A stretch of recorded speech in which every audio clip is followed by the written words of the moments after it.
اللہ کا شکر ہے کہ کرونا کیسز ہماری سوچ سے کم ہیں۔ پاکستان میں لاک ڈاؤن دنیا بھر سے زیادہ سخت تھا، احساس تھا کہ اس سے دہاڑی دار متاثر ہوں گے۔ وزیر اعظم عمران خان کہتے ہیں کہ احساس پروگرام میں کوئی سیاسی مداخلت نہیں تھی۔ ملک بھر میں 81 ارب روپے 66 لاکھ خاندانوں میں تقسیم کیے۔ احساس پروگرام کے تحت سندھ میں سب سے زیادہ پیسے دیے۔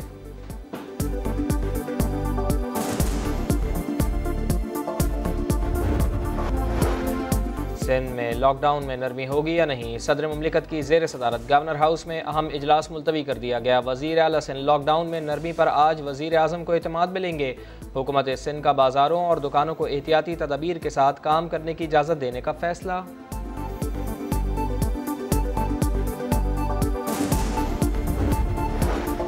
سندھ حکومت کا ٹرانسپورٹرز کو اجازت دینے سے صاف انکار۔ وزیر ٹرانسپورٹ سندھ اویس شاہ کہتے ہیں کہ جب تک لاک ڈاؤن ہے ٹرانسپورٹ پر بھی پابندی رہے گی۔ ایس او پی پر عمل نہیں کیا جا رہا، ہم سے زبردستی گڈز ٹرانسپورٹ کھلوائی گئی۔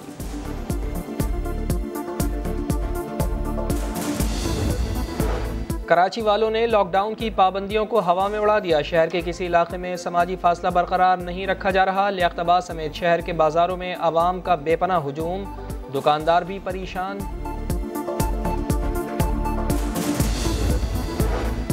ملک بھر میں منافع خور بے لگام، انتظامیہ بے بس۔ سبزیوں، پھلوں اور گوشت کی قیمتیں آسمان پر۔ کراچی میں لیمو 400 روپے فی کلو بکنے لگا۔ پنجاب میں بھی سب کچھ مہنگا۔ بلوچستان میں سبزیاں، دالیں اور گوشت کے منمانے دام، شہری پریشان، جائیں تو جائیں کہاں؟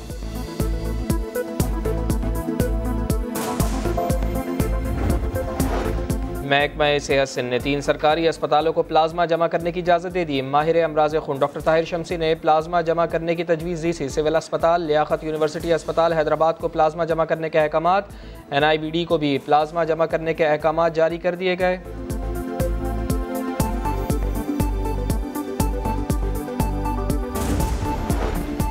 پاکستان اسٹاک مارکیٹ میں کاروبار مثبت زون میں بند۔ 100 انڈیکس میں 952 پوائنٹس کا نمایاں اضافہ۔ 100 انڈیکس 34,111 کی سطح پر بند۔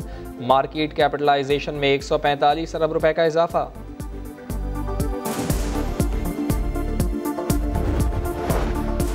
وسیم اکرم نے میچ فکسنگ کا کہا، 3 لاکھ روپے بھی دیے گئے۔ عطاء الرحمان نے حلف نامہ جمع کرایا۔ جسٹس قیوم کمیشن بنوانے والے سابق چیئرمین پاکستان کرکٹ بورڈ خالد محمود کے فکسنگ سے متعلق انکشافات کہتے ہیں عطاء الرحمان کا وسیم اکرم سے متعلق فکسنگ کا الزام سچ تھا، پر وہ مکر گئے۔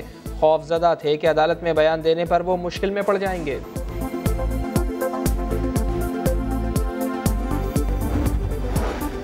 اور بھارتی اداکار رشی کپور 67 برس کی عمر میں انتقال کر گئے۔ طویل عرصے سے کینسر سے جنگ لڑ رہے تھے۔ انہوں نے 150 سے زائد فلموں میں اداکاری کے جوہر دکھائے۔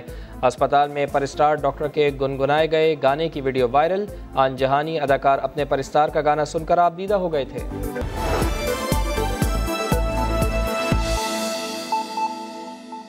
کورونا کی صورتحال پر ڈاکٹر ظفر مرزا اس وقت بریفنگ دے رہے ہیں۔ شکریہ ڈاکٹر ظفر۔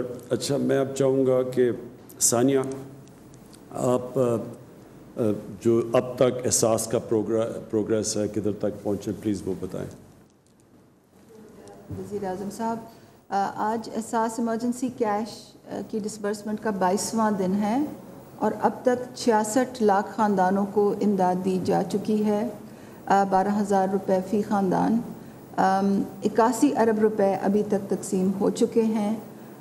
یہ رقم صوبوں میں کتنی جا رہی ہے، ضلعوں میں کتنی جا رہی ہے، تحصیلوں میں کتنی جا رہی ہے، ہر صوبے میں، ضلع میں، تحصیل میں کتنے حقدار ہیں، ان تمام چیزوں کی تفصیلات ہم نے ایک پورٹل پہ شائع کی ہوئی ہے جو کہ pass.gov.pk پہ جا کے آپ اس کی تمام تفصیلات دیکھ سکتے ہیں۔ اپنا صوبہ یا اپنا ضلع سلیکٹ کر کے تحصیل سلیکٹ کر سکتے ہیں اور اس میں تمام نمبرز آپ دیکھ سکتے ہیں کہ کتنے حقدار ہیں، ان کو کتنی رقم کی ان کے اکاؤنٹس میں کتنے پیسے جمع کر دیے گئے ہیں، کتنے لوگوں نے پیسے نکال دیے ہیں، کتنے پیسے ابھی تک اکاؤنٹس میں موجود ہیں۔ شفافیت کے پیش نظر یہ تمام تفصیلات جو ہیں ہم نے تقریباً 10 دن پہلے شائع کر دی تھی۔ میں یہ بھی آج بتانا چاہتی ہوں کہ دوبارہ دہرانا چاہتی ہوں کہ ہماری 3 قسم کی کیٹیگریز ہیں۔ جو پہلی کیٹیگری تھی اس میں رقم کی ترسیل جو ہے وہ تقریباً پوری ہو گئی ہے۔ جو دوسری کیٹیگری ہے اس میں ابھی رقم کی جو تقسیم ہے ابھی جاری ہے، اور اس دوسری کیٹیگری میں تمام وہ لوگ ہیں جو کہ 8171 کی SMS اسکیم کے نتیجے میں ڈیٹا کی جانچ پڑتال کے نتیجے میں حقدار ٹھہرائے گئے ہیں۔ فی الحال پورے ملک میں گلگت سے لے کے کراچی تک 10,000 کیمپوں میں، سینٹرز میں، بینک ATMs پہ ان لوگوں کو رقم کی ترسیل اس وقت جاری ہے۔ یہ ایک بہت بڑا آپریشن ہے، اس میں ہمیں دشواریاں بھی سامنے آ رہی ہیں۔ روزانہ 5 بجے ہم میٹنگ کرتے ہیں اپنے بینکنگ پارٹنرز کے ساتھ، اپنے فیلڈ آفیسرز کے ساتھ، ڈسٹرکٹ گورنمنٹس کے ساتھ، تاکہ ہم اس چیز کا جائزہ لے سکیں کہ کہاں لیکویڈیٹی کا مسئلہ آیا ہے، یعنی کہ پیسے کی ترسیل کا مسئلہ کہاں آیا ہے، کہاں ہمیں کنیکٹیوٹی کا مسئلہ آیا ہے، کیونکہ یہ تمام چیز انٹرنیٹ کے ذریعے پورا آٹومیٹک سسٹم سے ہوتی ہے، ڈیجیٹل سسٹم سے ہوتی ہے۔ انگوٹھے لگا کے اب پیسے لیے جاتے ہیں، تو اس میں انٹرنیٹ کنیکٹیوٹی کا بہت بڑا عمل دخل ہے۔ روزانہ کی بنیاد پہ ہم جائزہ لیتے ہیں کہ کہاں مسائل آ رہے ہیں، ان کو ٹھیک کرنے کے لیے کیا ہم نے کرنا ہے۔ جو لاجسٹک مسائل آ رہے ہیں ان کا بھی روزانہ ہم جائزہ لیتے ہیں، اور جو بدعنوان عناصر ہیں ان کے خلاف کارروائی کے لیے پورا جو حکومتی نظام ہے وہ بہت ہی متحرک ہے۔ روزانہ کی بنیاد پہ FIRs بھی ہوتی ہیں، لوگوں کو جیلوں میں بھی ڈالا جاتا ہے جو بھی ان معصوم لوگوں کی پیسوں میں کٹوتی کرتے ہیں۔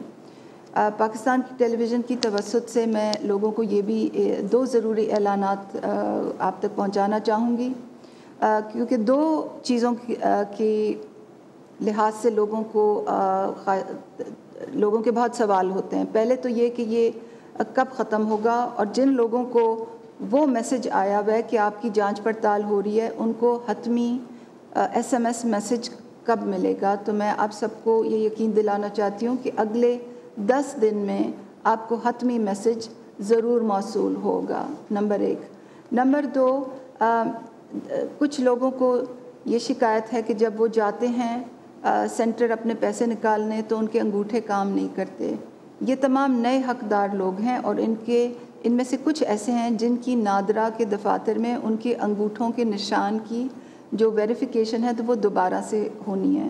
تو میں آپ سب کو یقین دلانا چاہتی ہوں کہ حکومت بہت متحرک ہے۔ نادرا کے دفاتر کل سے بتدریج کھلتے جا رہے ہیں، اور جن لوگوں کو بھی یہ شکایت آئے گی ان کو نادرا کے دفاتر میں ان کی انگوٹھوں کی ویریفیکیشن کے بعد رقم کی ترسیل میں آسانی آئے گی۔ اسی سے ایک اور منسلک بات جو نادرا کے دفاتر سے منسلک بات ہے وہ یہ ہے کہ کچھ ایسے حقدار خاندانوں میں جن میں سربراہ کی وفات ہو چکی ہے، اور سربراہ کی وفات کا اندراج نادرا کے ڈیٹا بیس میں نہیں ہوا، ان کو رقم کی حصولی میں مشکلات ہیں۔ ہمیں معلوم ہے کہ ان کو مشکلات ہیں، مگر ان کو بھی نادرا کے دفاتر میں جا کے اور ڈیتھ رجسٹر کروانی پڑے گی، تاکہ ان کے خاندانوں میں جو دوسرے حقدار لوگ ہیں ان کے CNIC پہ رقم کی ترسیل کا میسج ان کو موصول ہو سکے، اور ہم اس کی آتھرائزیشن اپنے بینکوں کو جاری کر سکیں۔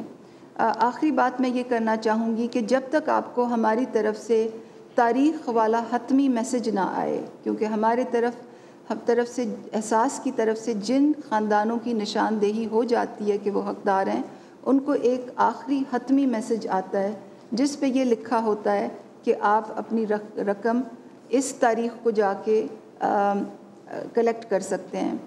تو اگر آپ بار بار سینٹروں میں جائیں گے تو وہاں بہت لائنیں، غیر ضروری لائنیں لگتی ہیں، اور کووڈ-19 کے تناظر میں ہم وہ لائنیں ہر صورت میں کم رکھنا چاہتے ہیں، سماجی فاصلے کو ہر صورت میں ملحوظ رکھنا چاہتے ہیں۔ تو میری دوبارہ آپ سے گزارش ہوگی کہ جب تک آپ کو احساس کی طرف سے 8171 سے SMS نہ آئے تب تک آپ لائنوں میں نہ لگیں، اور اس بات کا خاص خیال رکھیں کہ 8171 کا میسج ہی ہماری طرف سے ہوتا ہے، کیونکہ اس وقت بہت سے فیک میسیجز جو ہیں وہ بھی مارکیٹ میں سرکولیٹ کر رہے ہیں اور آپ کے ٹیلی فونز تک پہنچیں گے۔ تو دھوکے میں نہ آئیے، صرف 8171 کے میسج پہ ہی، تاریخ والے میسج پہ اپنے پیسے لینے جائیے۔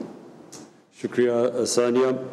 میں خاص طور پہ آپ کو خراج تحسین پیش کرتا ہوں کہ کبھی بھی اتنا زیادہ پیسہ اتنے تھوڑے وقت میں اور اتنے ٹرانسپیرنٹ طریقے میں کبھی بھی پاکستان میں اس طرح، بلکہ شاید ہی کسی ملک میں اس طرح ڈسٹریبیوٹ کیا گیا ہو.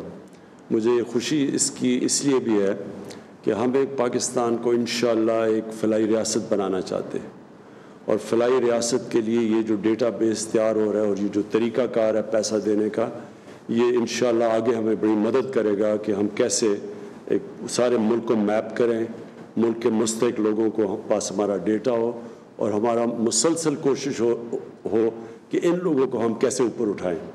اور یہ چائنا اگر آج ایک عظیم ملک بنا ہے تو انہوں نے بہت سوچ سمجھ کے اپنے نچلے طبقے کو اوپر اٹھایا تھا، اور تب وہ ایک عظیم ملک بنا ہے. حماد ازل، میں آپ چاہوں گا کہ آپ پلیز بتائیں یہ جو آپ نے اسمال اور میڈیم انڈسٹری کا پروگرام بنایا ہے. وزیر اعظم صاحب، ہمارا جو پروگرام لانچ ہوا